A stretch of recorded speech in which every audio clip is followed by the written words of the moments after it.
একদিন হাসপাতালের মর্গে হান্না নামক একটা মেয়ের অস্বাভাবিক মৃতদেহ নিয়ে আসা হয়। তবে জীবিত অবস্থায় তার উপর এমন কিছু রিচুয়াল পালন করা হয়েছিল যার কারণে তার মৃতদেহটা আবারও সে মর্গের মধ্যেই জীবিত হয়ে যায়। মর্গে এক এক করে সকল মানুষদেরকে সে মেরে ফেলতে শুরু করে। যারাই এই মর্গে আসা যাওয়া করত তাদেরকেই সে মেরে ফেলতো। এই মেয়েটা এখানে নতুন চাকরি পেয়েছে, তার হাতে রয়েছে নাইট শিফটের দায়িত্ব। আর দুর্ভাগ্যবশত সেই রাতে হান্নার মৃতদেহটার দায়িত্ব পড়ে এই মেয়েটার উপর। এই মেয়েটার নাম মেগান। হান্নার ডেড বডিটাকে আজ শহরের অন্য একটা হসপিটাল থেকে এখানে ট্রান্সফার করে আনা হয়েছে। তাই এই বডিটার সাথে আগের যে সমস্ত ঘটনা আছে এগুলো এখনো কেউ জানে না। মেগান দেখতে পায় মৃতদেহটার গলায় আর কোমরে খুব গভীর দুইটা ক্ষত আছে। এটা দেখে সে কিছুটা অস্বস্তিতে পড়ে যায়, কারণ এর আগে মর্গে কখনোই তার কাজ করার অভিজ্ঞতা নেই। তবে ওই দিন হান্নার মৃতদেহের ভেতরে ঢোকানোর কিছুক্ষণ পর রহস্যময় একটা ব্যক্তি তার সাথে কথা বলতে আসে। তবে মেগান তাকে সোজা নিষেধ করে দেয়, কারণ সাধারণ মানুষের মর্গের ভেতর ঢোকার অনুমতি নেই। তাকে নিষেধ করে দিয়ে মেগান নিয়ম অনুযায়ী হান্নার ডেড বডির ছবি আর ফিঙ্গারপ্রিন্ট কালেক্ট করতে শুরু করে। তবে কোনো এক কারণে মেশিনগুলো আজকে কাজ করছে না। তাই মেগান কয়েকবার চেষ্টা করেও বডির ছবিও তুলতে পারে না, এমনকি সে ফিঙ্গারপ্রিন্টও নিতে পারে না। বিষয়টা তার কাছে অনেক অদ্ভুত মনে হয়। তাই কাজটা আপাতত হোল্ডে রেখে মেগান বডিটাকে ফ্রিজার রুমে নিয়ে আসে। কিন্তু সে যখন ওই ফ্রিজার রুমের ভেতরে ঢুকছিল তখন তার চারপাশের জিনিসপত্রগুলো কেমন যেন অদ্ভুত আচরণ করতে শুরু করে। কাঁচের জিনিসগুলো উপর থেকে পড়ে একা একাই ভেঙে যেতে শুরু করে, আর অন্যান্য জিনিসগুলো কেমন একা একাই নড়তে শুরু করেছে, যেটা মেগানকে ভেতর ভেতরে একটু ভয় দেখালেও সে কোনোভাবে বডিটাকে ওভাবেই রেখে কাঁচের টুকরাগুলো পরিষ্কার করতে যায়। আর ভুলবশত সে নিজের হাতের একটা জায়গায় কেটে ফেলে। এত কিছুতে সে বিরক্ত হয়ে বডিটাকে ফ্রিজারের ভেতরে ঠেলে দেয়। তার হাতের কাটা জায়গা থেকে এক ফোঁটা রক্ত তখনই বডিটার উপর গিয়ে পড়ে। আর এটাই ছিল তার সবথেকে বড় ভুল। তারপর মেগান ওই ফ্রিজার বন্ধ করে হান্নার সিরিয়াল অনুযায়ী তার ইনফরমেশন বের করে। সে দেখে হান্নার জীবিত থাকাকালীন ছবি। এটা দেখে কিছুটা অবাক হয়ে যায়। ডেড বডিতে তার চোখের কালার নীল ছিল, আর এই ছবিতে দেখা যাচ্ছে তার চোখের কালার সম্পূর্ণ ব্রাউন। ভাবতে ভাবতে তখনই হঠাৎ ফ্রিজারের সেই বক্সটা অটোমেটিক খুলে যায়, যেটাতে একটু আগে সে হান্নার বডিটা রেখেছে সেটাই খুলে গেছে। তাই মেগান এই সুযোগে হান্নার চোখের কালারটাও যাচাই করতে চায়, যেখানে সে তখনও দেখে তার চোখের কালার নীল, কিন্তু মেডিকেল রিপোর্টে তার চোখের কালার ব্রাউন লেখা। তবে দেখতে দেখতেই মেগান খেয়াল করে হান্নার চোখের ভেতর থেকে একটা মাছি বের হয়ে এসেছে। সেটা বডিকে মোড়ানো পলিথিনের ভেতরে ঢুকে যায়। তাই সন্দেহবশত মেগান তার পলিথিনটা সরিয়ে বিষয়টাকে যাচাই করতে চায়। ঠিক তখনই ভেতর থেকে অজস্র মাছি একসাথে তার উপর আক্রমণ করে, কিন্তু এটা ছিল তার হ্যালুসিনেশন, যেটা শান্ত হওয়ার পর মেগান নিজেই বুঝতে পারে। তাছাড়াও আজকে মেগানের মনে হতে থাকে এই মর্গে হয়তোবা সে একা না, সে আরো একজনের উপস্থিতি অনুভব করতে পারে। তখনই সে বাইরে থাকা সিকিউরিটিকে ডাকতে যায়, কিন্তু তার আগে মেগানের চোখে পড়ে যে হান্নার ডেড বডিটা তার জায়গা মতো নেই। যা দেখে এবার সে সোজা সিকিউরিটি ডাকতে যায়, আর মাঝপথে কোনো এক অজানা ব্যক্তি মেগানের উপর আক্রমণ করে দেয়। তবে মেগানও কোনো দিক থেকে কম ছিল না, আগে থেকে নিজেকে প্রোটেক্ট করার অ্যাবিলিটি তার মধ্যে ছিল। তাই লোকটাকে সে ওখানেই প্রতিহত করে আর সিকিউরিটিকে ডাকতে চলে যায়। তারপর মেগান ফিরে এসে দেখতে পায় লোকটা হান্নার ডেড বডিটাকে মর্গের লাশ পোড়ানোর জায়গায় পোড়াতে নিয়ে এসেছে।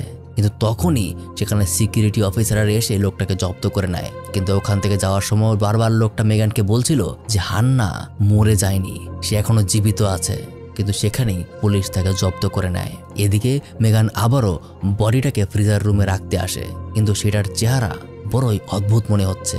তাই মেগান যখন হান্নার চেহারার দিকে ভালো মতো খেয়াল করে তখনই সেই মৃতদেহটা একটা দীর্ঘ নিঃশ্বাস টেনে নেয়। এটা মেগানকে খুব ভয় পাইয়ে দেয়। ঠিক তখনই বাইরে থেকে আওয়াজ আসে। মেগান সেখানে গিয়ে দেখে এটা তার বান্ধবী লিজা। সেখানে দেখা হওয়ার সাথে সাথে মেগান লিজাকে আজকের সম্পূর্ণ ঘটনাটা খুলে বলে।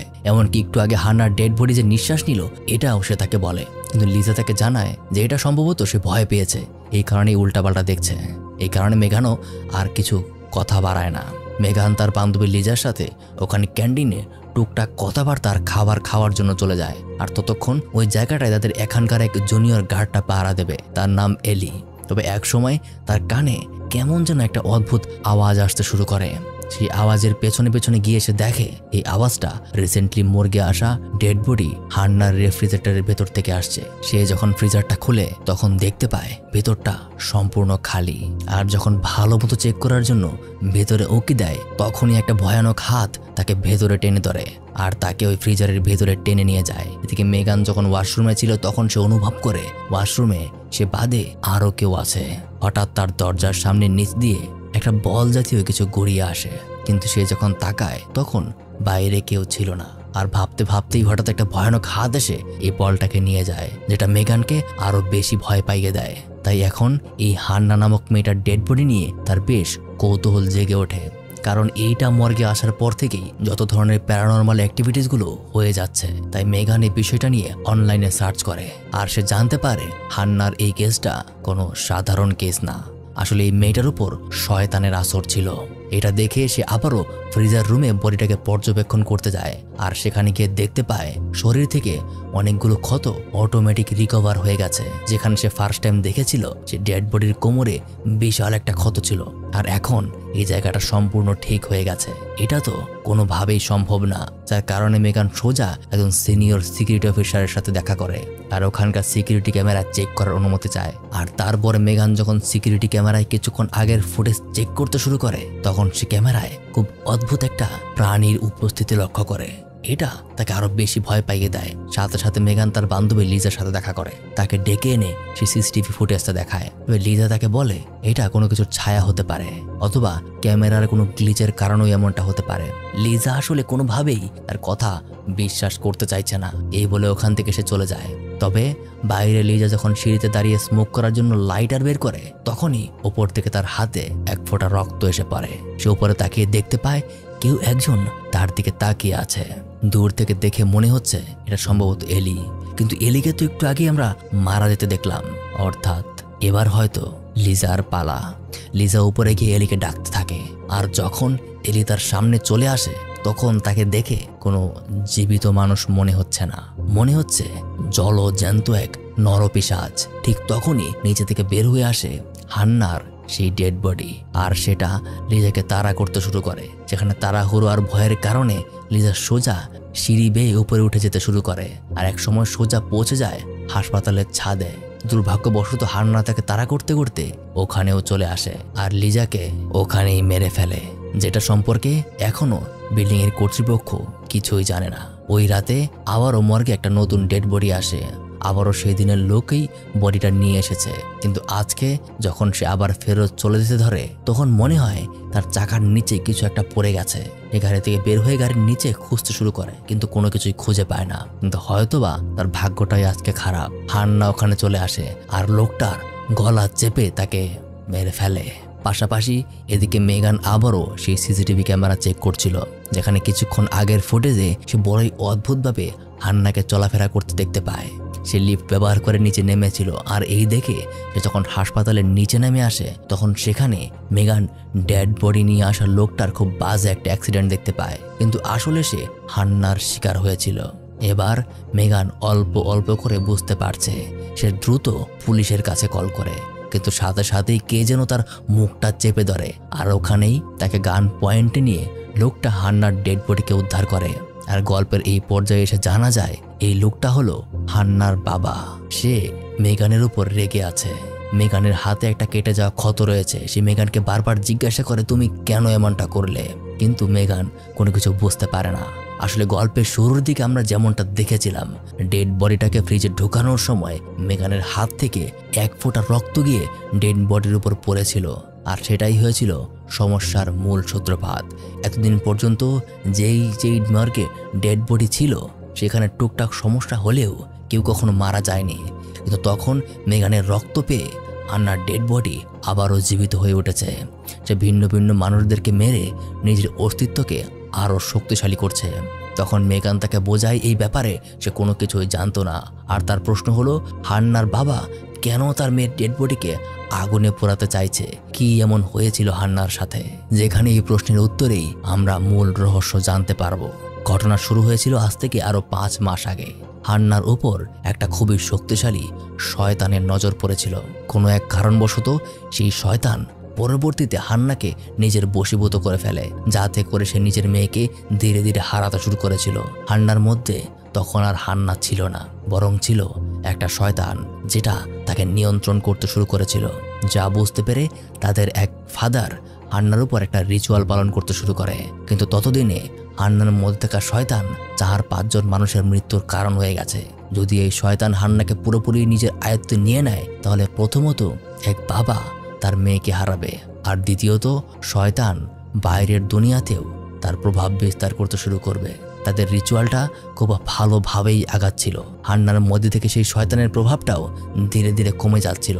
কিন্তু একসময় কোনো এক কারণবশত সেই রিচুয়ালে ব্যাঘাত ঘটে যায়, যার কারণে হান্নার মধ্যে থাকা শয়তান আবারও নিজের শক্তি ফিরে পায়। সবার প্রথমে সে চার্চের ফাদারকে হাওয়ায় ভাসিয়ে তোলে, আর ওখানকার এক ধারালো বস্তুর মাধ্যমে তাকে মেরে ফেলে। হান্নার বাবা নিজের মেয়ের এরকম ভয়াবহ রূপ দেখে শুধু ভয়ই পাচ্ছে। কিন্তু তখন হান্না অপরজনকে এভাবে মেরে ফেলতে ধরে, তখনই তার বাবা একটা কঠিন সিদ্ধান্ত নেয়। সে পাশে থাকা একটা বালিশ নিয়ে হান্নার নিঃশ্বাস বন্ধ করে তাকে শেষ করে দেওয়ার সিদ্ধান্ত নেয়। আর এভাবেই একসময় হান্না নিজের বাবার হাতে মৃত্যুবরণ করে। কিন্তু সে এটা ভুলে গিয়েছিল যে এই ঘটনায় মৃত্যু শুধু হান্নার হয়েছে, হান্নার ভেতরে থাকা শয়তানের নয়। এতে করে পরবর্তীতে সকল ফাদারদের মত অনুযায়ী তারা হান্নার ডেড বডিকে পুড়িয়ে ফেলার সিদ্ধান্ত দেয়। কিন্তু আইনি ঝামেলার কারণে সেটা সম্ভব হয়নি।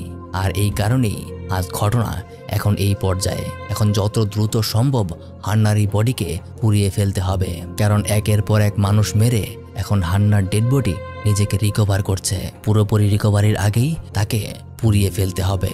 তখন বলতে বলতেই হান্না এসে তার বাবার উপর আক্রমণ করতে শুরু করে, আর তাকে ধরে বডি পোড়ানোর সেই আগুনের ভেতরে ঠেলে দেয়। তারপর সে মেগানের দিকে এক অদ্ভুত দৃষ্টিতে তাকায়।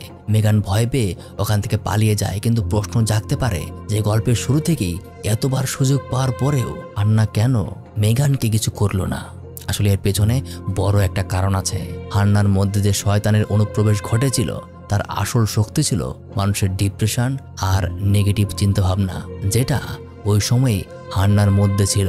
অর্থাৎ যে সকল মানুষেরা নিজেদের ভেতর থেকে দুর্বল হয়ে যায়, যাদের মন আসলে দুর্বল হয়ে যায়, ডিপ্রেশন আর নেগেটিভ চিন্তাভাবনা দিয়ে ভরে যায়, শয়তান সবসময় খুব সহজেই তাদের গ্রাস করতে পারে। এদিকে মেগানেরও ঠিক একই সমস্যা আছে। সকল প্রকার ডিপ্রেশন আর নেগেটিভ চিন্তাভাবনা তাকেও ঘিরে ফেলেছিল।